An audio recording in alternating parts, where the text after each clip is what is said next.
je dois me présenter de manière brève, je dirais que je m'appelle Raphaël Mouila. Je suis né en République démocratique du Congo. Je suis donc congolais de père et de mère. Je suis originaire du Katanga. J'ai grandi et fait toute ma scolarité en République démocratique du Congo.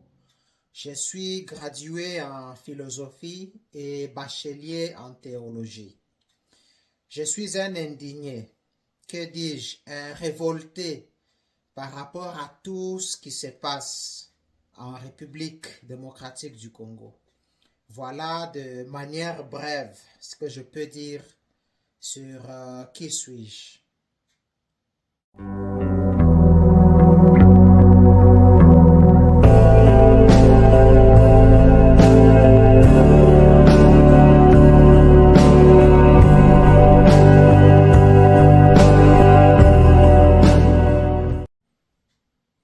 Nous pensions que le maréchal Mobutu était le mâle zaïrois. Nous pensions qu'il avait tué le pays. Et lorsque Laurent Désiré Kabila est arrivé, les Congolais ont fait un ouf de soulagement. Mais les ennemis de la République démocratique du Congo ont décidé de liquider physiquement Laurent Désiré Kabila et nous ont imposé Joseph Kabila, un jeune sans expérience, un jeune qui n'avait pas de connaissances politiques, un jeune qui n'avait pas de niveau d'études et qui est donc facile à manipuler, taxé de médiocre par Monseigneur Mosengo, le cardinal. Joseph Kabila s'est décidé à son tour de cracher sur la République démocratique du Congo en nommant Félix Tshisekedi, au grand étonnement de tous les Congolais, au grand mécontentement de tous les Congolais avisés. Et pour être plus cohérent, nous devrions commencer par nous attaquer à Joseph Kabila pour nous avoir nommé l'un des compatriotes les plus idiots. C'était pour quelle fin?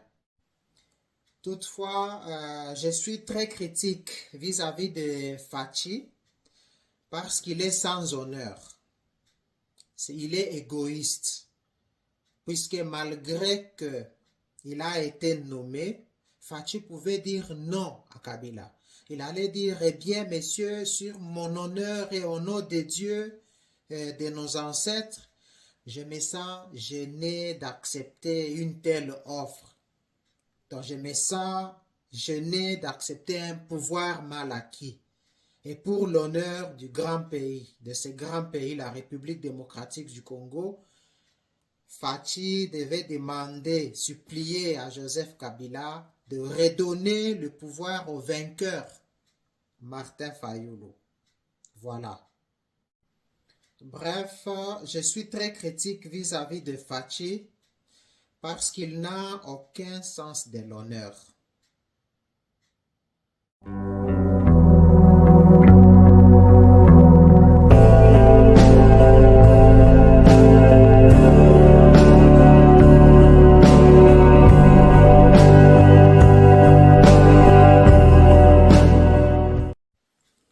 Voilà, cette question revient de temps en temps. En fait, dire de quelqu'un qu'il est idiot, ce n'est pas une insulte, mais c'est un qualificatif par rapport à ce que la personne fait.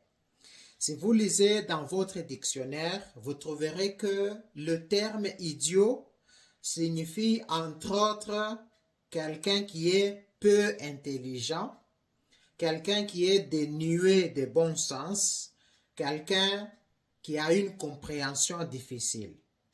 Et si vous analysez le personnage Félix Tshisekedi avec les yeux des chrétiens, avec les yeux objectifs, avec les yeux des enfants de Dieu, vous découvrirez que Félix Tshisekedi remplit parfaitement les critères d'un idiot. Donc il est peu intelligent, il a une compréhension difficile des choses et il est dénué de bon sens. Premièrement, nous disons que Félix est peu intelligent, puisque cela n'est plus un secret pour personne. Nous savons que Félix avait menti sur son diplôme, malgré que son papa avait exercé les grandes fonctions dans la vie politique de la République démocratique du Congo, mais curieusement, son enfant, lui, Chilombo, n'a pas étudié. Donc il est peu intelligent puisqu'il a été incapable de décrocher un moindre diplôme. Voilà. Deuxièmement, il est dénué de bon sens, puisque si nous prenons le bon sens, selon Descartes, le bon sens est la chose du monde la mieux partagée. Et le bon sens, c'est cette capacité de pouvoir bien juger les choses. Et si nous considérons le bon sens dans cet angle-là, nous comprenons tout de suite que Félix n'a pas de bon sens. Donc c'est un idiot. Puisque lorsque le pays génère des richesses, un bon chef, c'est celui-là qui prend les bons jugements, la répartition équitable des richesses à la population. Il faudrait que, comme on dit que le Congo est très riche, il faudrait que la population se retrouve avec ces richesses. Mais ce que nous constatons, c'est le contraire, puisque nous avons d'un côté les ministres, les députés, le président ou la présidence, eux vivent dans un luxe très insultant, alors que les autres couches de la société broient du noir.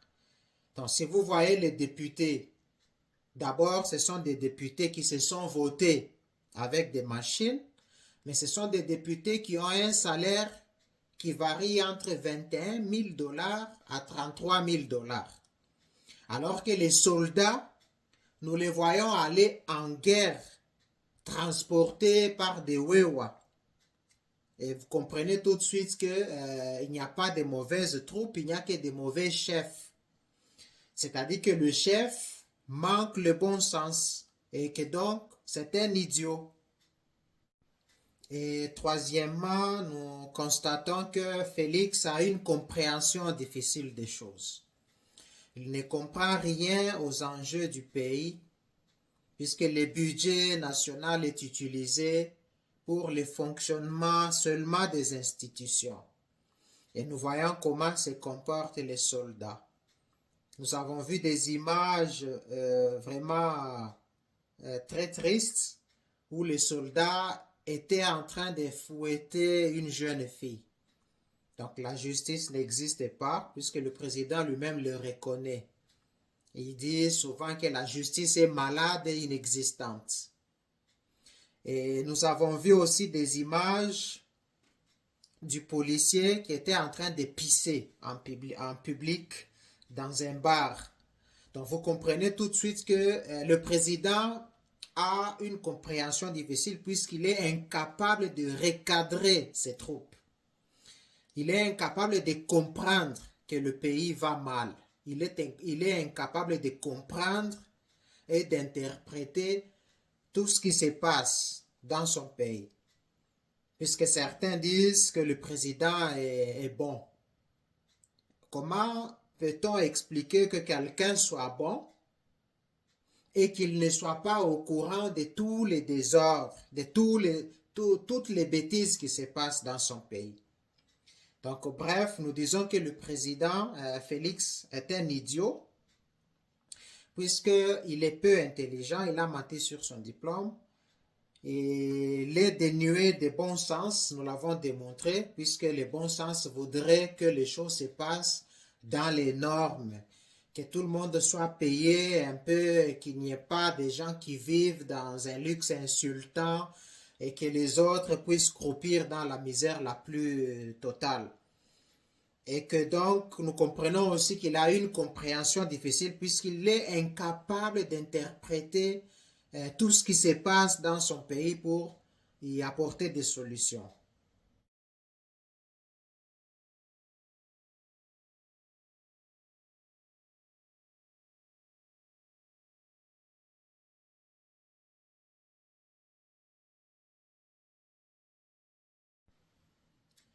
Bien sûr, Fachi est idiot, mais il est différent des autres idiots. Fachi est un idiot, mais un idiot qui a de la chance. Et sa chance, nous pouvons la décrire à trois niveaux. Puisque, premièrement, comme nous l'avions dit dans nos vidéos précédentes, nous avions dit qu'il a de la chance puisqu'il est le fils d'Étienne Tshisekedi. Il porte le nom de Tshisekedi. Et ce nom-là l'a propulsé à être connu. Puisque s'il n'avait pas ce nom-là, personne ne ferait cas de Fachi.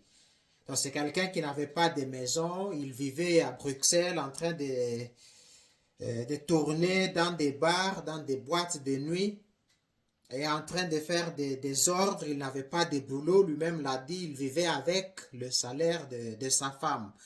Il n'avait même pas de maison. Donc vous comprenez tout de suite que c'est le nom de son père qui a fait que les gens puissent les connaître, que les gens puissent savoir que voilà, il y a un Chilombo quelque part qui est fils à Tshisekedi. Peut-être qu'il pourrait marcher dans la logique de son père. Donc ça c'est de un, il porte le nom de Tshisekedi. De deux, Félix est soutenu par un peuple complètement aveuglé, un peuple complètement mouton. Donc tous les fanatiques de Tshisekedi qui ne comprennent pas les enjeux de la terre, l'importance d'un pays, l'importance de la souveraineté. Donc tous ces fanatiques-là qui ne comprennent pas que le mal reste le mal, même si tout le monde le fait. Même si le mal est commis au sommet de l'État, il reste le mal. Donc les fanatiques de Félix, ils sont capables de s'attaquer à tout le monde qui a un avis contraire à Félix. Tout celui qui voit les choses autrement, ils sont prêts à l'attaquer. Donc ça, c'est la deuxième chance que Félix a, puisqu'il est soutenu par ces peuples-là complètement aveuglés, un peuple complètement mouton.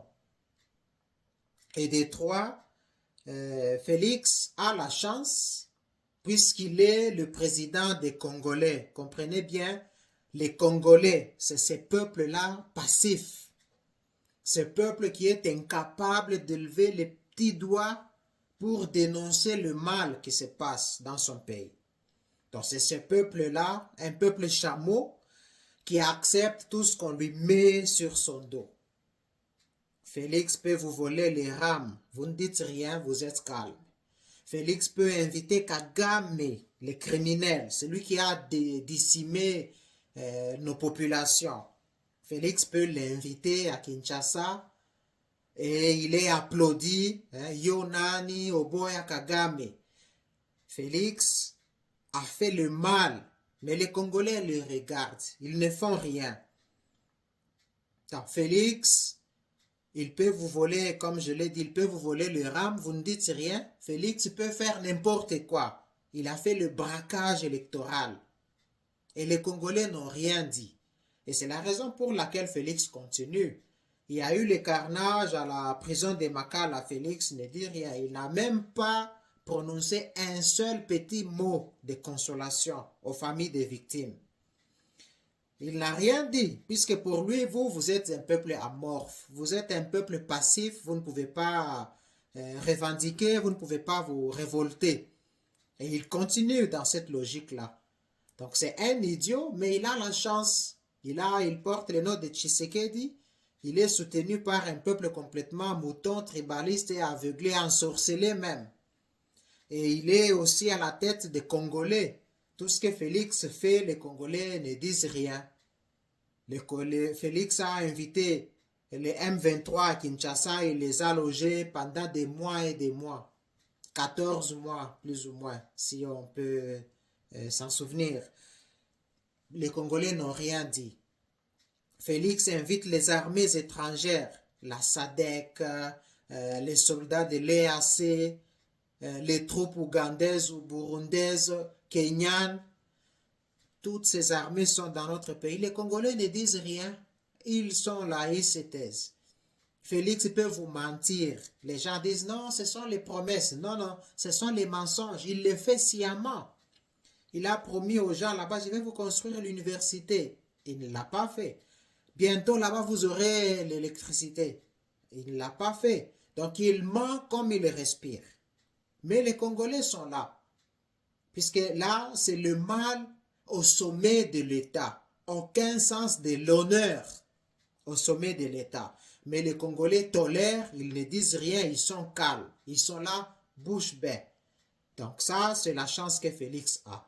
Puisque si Félix pouvait être le président même de la population la plus primitive, les gens qui vivent sans habits, qui sont dans l'Amazonie là-bas, qui vivent dans la souffrance la plus totale, ces gens-là pouvaient se révolter. Puisque pour la terre, les gens doivent être prêts à mourir.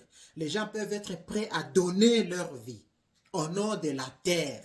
Et ça, les Cambouis Mabélé, les ancêtres vous ont légué cette terre. Mais Félix est en train de vouloir jouer avec la terre. Il est en train d'appeler les gens pour piller. Lui-même, il a des dividendes, il a des bénéfices. Donc, il est dans la magouille, dans son propre pays. Et les Congolais sont calmes et bouche bée. Ça, c'est la chance que Félix a. Voilà.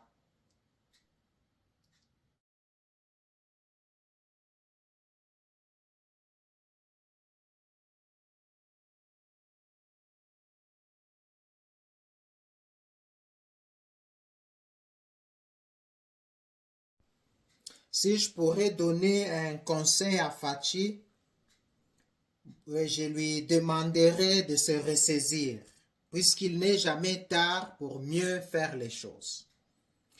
Fachi sait très bien qu'il est du mauvais côté de l'histoire, puisqu'il peut mentir à tout le monde, mais il ne saura jamais mentir à son Dieu et à sa propre conscience. Fachi le sait. Donc, nous savons que Mobutu avait tué le Zaïre, le Congo, nous l'appelons Congo actuellement.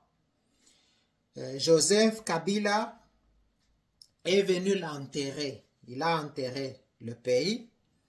Et Fachi est venu maintenant enfoncer le pays jusqu'en enfer. Donc c'est ce que nous déplorons. Et puisque le saignement continue, l'hémorragie est toujours en cours, nous demanderons à Fachi qu'il n'est jamais tard pour mieux faire les choses. Puisque nous savons que la République démocratique du Congo a besoin d'un dirigeant qui sera capable de relever le défi. Celui qui sera en mesure de reprendre le rapport mapping et le mettre à table à exécution. Celui qui sera en mesure de redonner aux Congolais leur valeur d'antan. Voilà ce que nous attendons d'un président de la République.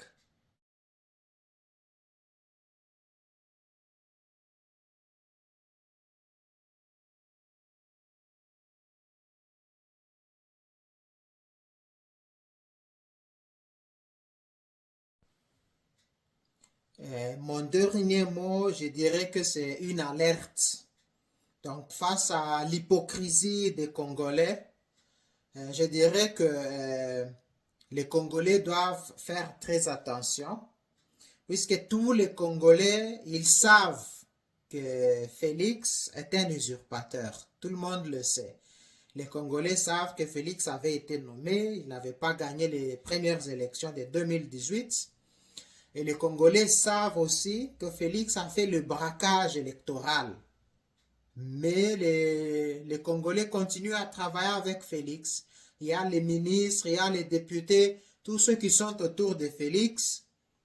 Moi, je peux dire qu'ils constituent la conclusion de tout ce qui s'est passé. Donc, la conclusion, les résumés des fraudes électorales, donc toutes les deux fraudes. Et donc, ces résumés, moi, je les considère comme pratiquement une conclusion. Donc, si les prémices sont fausses, la conclusion sera aussi fausse. Puisque Félix a été mal élu. Ça veut dire que tout ce qu'il est en train de faire actuellement est faux. Donc voilà ce que je dirais en conclusion, que les Congolais fassent très attention. Eh bien, vous pouvez travailler avec Félix, mais qu'est-ce que vous prévoyez pour le bien, pour le bonheur, l'avenir de notre pays? Eh bien, je le dis et je